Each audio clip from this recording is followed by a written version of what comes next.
Heto na nga mga idol at markahan na ninyo ang inyong mga kalendaryo dahil nakatakda na ang muling pagbabalik sa ibabaw ng lona nitong ating bida na si General Cuadro Alas Casimero sa darating na April 18 ng kasalukuyang taon at makakasagupa niya dito ang isa ring malakas na kalaban at dating world champion na si Luis Pantera Neri.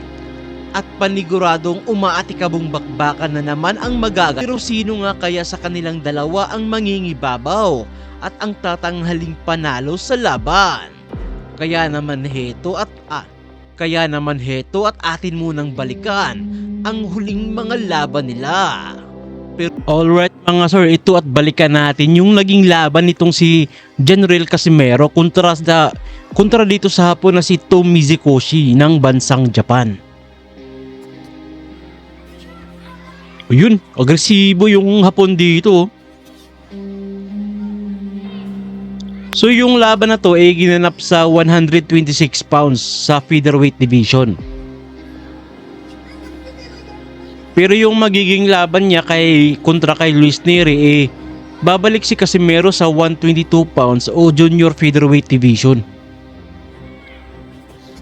Dito makikita natin malakas yung galawan ni Casimero dito, no? Maganda yung kondisyon niya sa timbang na to eh. Ang ganda ng jabs ni Cuadro Alas to na.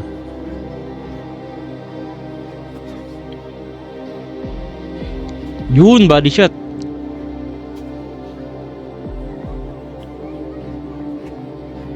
So sa pinapakita ni Casimero dito, talagang harap-harapan yung pag-atake niya eh, no? Panay power punches yung binibitawan ni Cuadro Alas dito eh. Ayun oh, uy, naka-counter din yung hapon ah.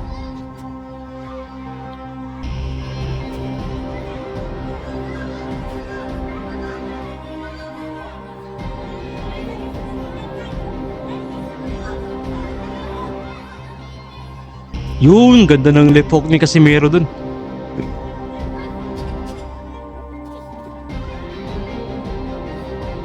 Yun, overhand na kanan.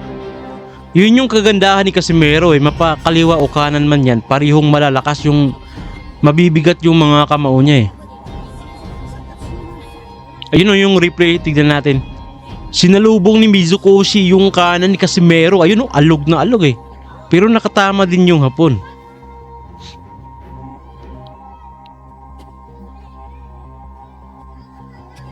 Ang didiin talaga ng mga body shot ni Cuadro Alas dito eh, no?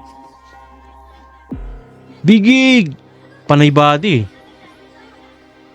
Yun, body shot na naman.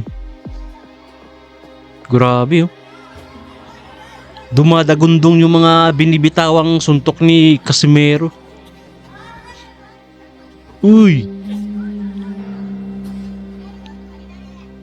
So sa magiging laban niya kay Luis Neri, talagang aasahan natin na bakbakan talaga, no? Kasi parehong mga agresibong knockout artist yung dalawang boksingero eh. So posible talaga na may babagsak sa laban.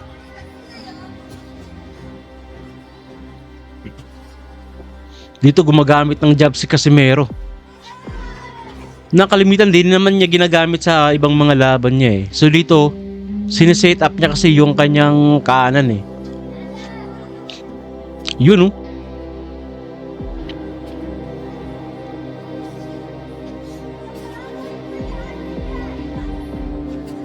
Yun, naka-counter din yung hapon ah. Yun yung isa din sa dapat bantayan ni Casimero. Open din siya minsan pag umatake eh. Prone din talaga sa counter din itong si Cuadro Alas eh.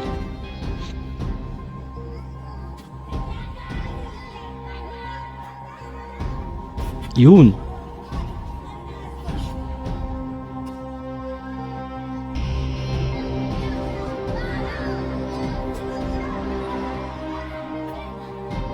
Bigig! 1-2 combination mula kay Cuadro Alas. Yun, dumudugo na yung ilong ng kalaban eh. Nag-angas pa eh. Tingnan natin yung replay mga sir. Body shot. Mga solid na body shot. Tapos yun, naka-counter din yung hapon dun ah. Yun!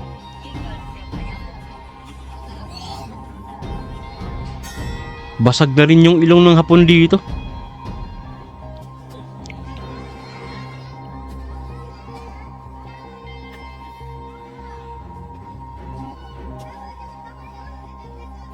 So kayo ba mga sir, ano bang prediction ninyo sa laban na to?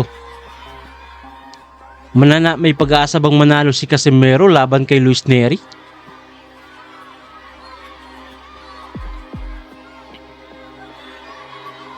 Pero kung sa power to power naman, tingin ko may kayang pabagsakin ni Casimero si Neri kung magawa niyang patamaan ng sulit. Gaya nung sa naging laban ni Inoue at Neri. Yun, tinatamaan din si Casimero dito. Ayun, oh. Buti nga lang hindi ganun ka bigat yung kamao nitong si Mizukoshi dito.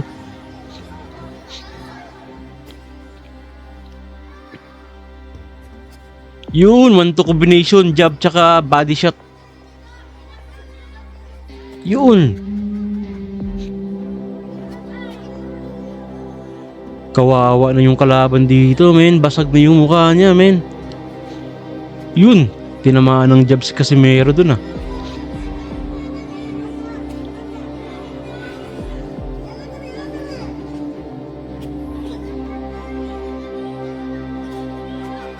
Yun, tinatamaan din si Casimero. Ganda ng uppercut.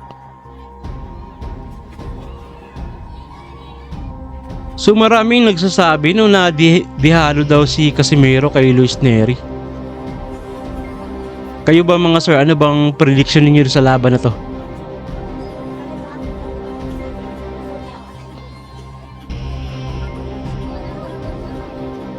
Yun, tumatama din yung Hapon eh. So ang magiging question lang din dito kay Casimero yung kanyang stamina, no?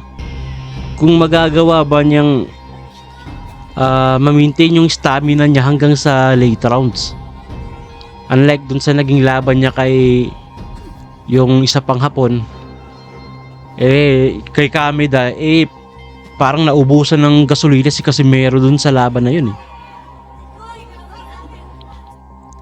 So dapat conditioning talaga magkakatalo yung magiging laban niya kay Luis Neri.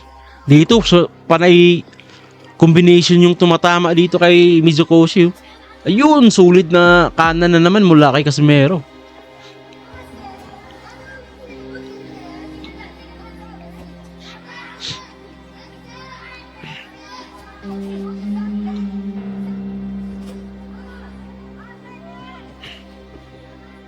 Bigig! Wala na, dumudugo na naman yung ilong ng Hapon.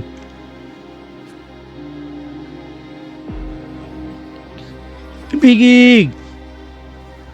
Panukat lang talaga yung jabs ni Casimero no? Hindi talaga siya, yung purpose niya hindi talaga para saktan yung kalaban eh. Panukat lang talaga eh.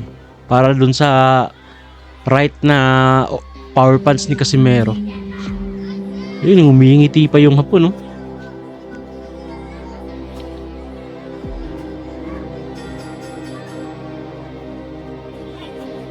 Okay, replay, tingnan natin. Jab, tapos kanan na right hook. Yun.